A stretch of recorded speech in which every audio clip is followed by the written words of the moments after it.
I'm outside the Women's Center, which is changing its name to the Women's and Gender Equity Center.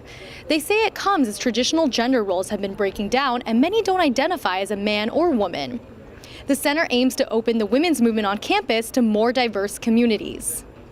When Pam Rayburn attended CSULB in the 70s, the Women's Center focused on empowering women in the workplace. It was still a man's world and man's rules. Also, dealing with the non-traditional student. Women going through divorces. For the first time, some of these women had never had careers, had never done anything but be housewives.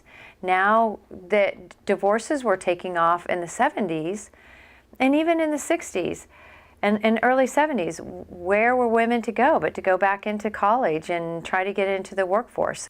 The Women's Center has evolved with the times. Its new services and programming will focus on sexual violence prevention, made possible by a 2015 grant that is renewable for 2 more years. For decades, the focus has been on awareness for sexual violence. Awareness. But that really hasn't addressed prevention. However, the center wants to make clear sexual violence is not just a women's issue. For that matter, the Women's and Gender Equity Center is not just for women. Gender equity on the basis of when you hear that word, folks really do think about women and men and the fight for women to get equal pay, for the fight for women to be treated equally as men.